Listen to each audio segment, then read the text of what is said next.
Hello, it is 8 p.m. in Pyongyang. It's 12 noon in Madrid.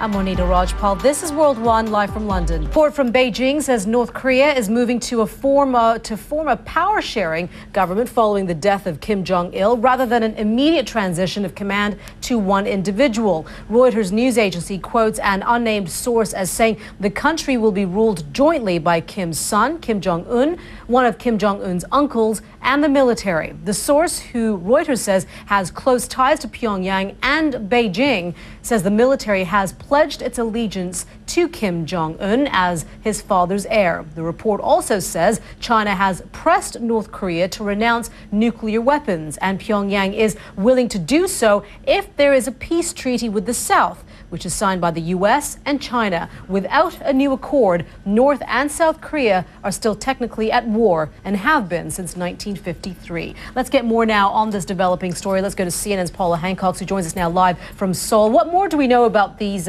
reports, Paula?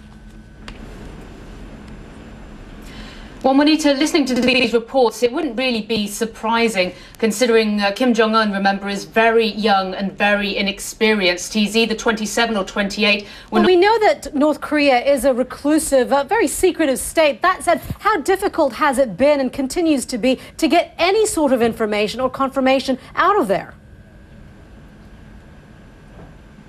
It's incredible how difficult it is to try and get any kind of information out of North Korea. It's the most secretive state in the world. Okay, Paula, thank you very much. Paula Hancock's there in Seoul. We want to see what newspapers around the world are saying about all of this. The South China Morning Post has this headline: propaganda in high gear for transition. The article goes on to say the personality cult behind the Kim dynasty was in high gear yesterday as North Korea's propagandists hailed Kim Jong-un a great person born of heaven, terms usually reserved for his late father and grandfather. In the International Herald Tribune, there is a guest editorial headlined "China holds the cards," written by a former director of Asian affairs at the White House. It goes on to say North Korea, as we know it, is over. How America responds, and perhaps even more important, how America responds to how China responds, will determine whether the region moves toward greater stability or falls into conflict. And in the United Arab Emirates, the headline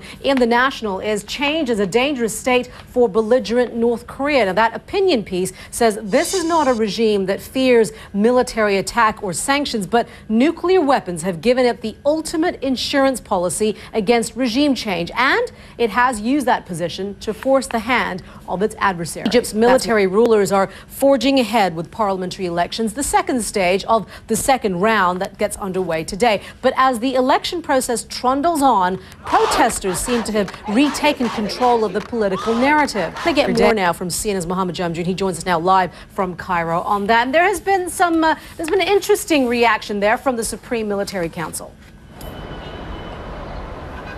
Well, that's right, Monita. This statement from the Supreme Council of the Armed Forces expressing regret for the treatment of women. Mohammed, thank you. Mohammed Jamjoon there in Cairo.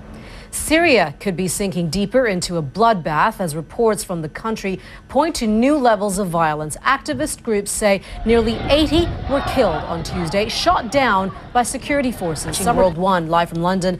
Back to business, but by no means business as usual. Russia's parliament meets for the first time since violent protests broke out over the election results. Find out what was said. Dmitry Medvedev has ordered an investigation into election irregularities, but that hasn't stopped protesters demanding the vote be rerun. Opposition groups say they will continue to pile pressure on the government and are promising another mass protest in Moscow on Saturday. We want to bring in CNN's Matthew Chance, who's following developments here. Matthew, I guess when we look at it from a very practical level as well, it's getting really cold in Moscow right now. How likely is it that there will be a huge turnout again? Well, you're right. I mean, it is very cold. There's been very heavy snowfall over the course of the past several days, about a month's worth of snow coming in a couple of days, and so it's very deep with snow there now. That may have an impact on the turnout on Saturday. But pretty much means that Putin's good as a shoo-in. All right, Matthew, thank you very much for that. This is World One, live from London. Statistics there from the British charity Shelter. Research out today from an English university says homeless people live an average 30 years less than the general population, and that gives homeless men a life expectancy of just 47 and women 43. Well, Britain's Duke and Duchess of Cambridge are heavily involved with an organisation called Centrepoint, a charity that supports homeless young people in the UK. The royals will visit the charity today, and that's where we find CNN's royal correspondent Max Foster. He joins us now live from central London. Max. Yeah, Monita, this is one of the key causes for William. He was introduced to homelessness as a cause, and this charity in particular by his mother, Right there, Diane. Max Foster. Appreciate that. Here are some of the stories we want to take a look at now that we're talking about. A space story for you. NASA has found not one, but two planets that have quite a lot in common with our own. They are similar in size to Earth and orbit stars similar to our sun, but don't start packing your bags in the hopes of moving there anytime soon. The average temperature there is 760 degrees. Not fun. Well, in life, Steve Jobs did a good job of unveiling new Apple gadgets, but now he's the one being unveiled. After towering over the world of technology, he will now tower over the city of Budapest in the form of a 7-foot-tall bronze statue. It is the brainchild of a Budapest-based software firm, which says Jobs was their inspiration. Now, also, we want to tell you about this story. Delivery companies are working flat out this Christmas, but one FedEx employee went a step too far to save time, chucking a computer monitor straight over a fence. The screen was broken, surprise. The recipient less than amused, surprise there, but he did post a video on YouTube and it's gone viral. Probably not smart there, my friend. FedEx says they are shocked and the employee has been identified. Probably not hard to do if you post a video of yourself. You're watching World One live from London. Past hour, Spain has sworn in a new prime minister. He's this man, conservative leader Mariano Rajoy. Rajoy won last month's election by a landslide, ending 7 years of Socialist Party rule. He says his top priority will be to sort out the dire state of the economy through job creation and government spending cuts.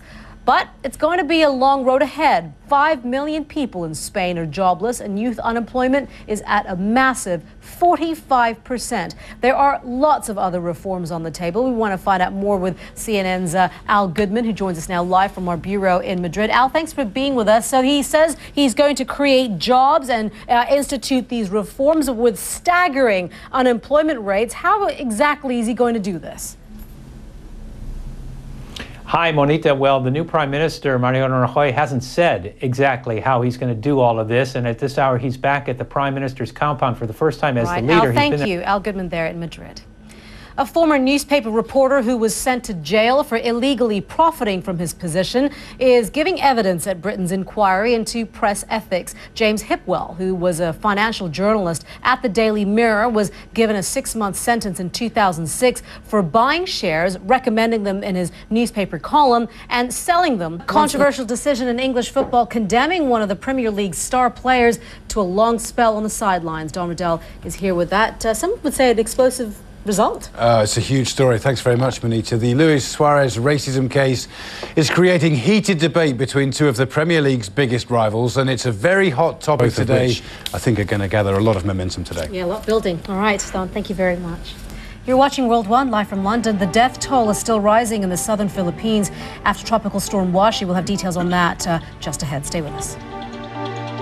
Watching World One live from London, we are approaching almost 7 a.m. in New York. It's almost 1 p.m. in Berlin, and it's almost 9 p.m. in Tokyo. We want to get more now on the weather situation. Let's go to Guillermo Arduino at the World Weather Center.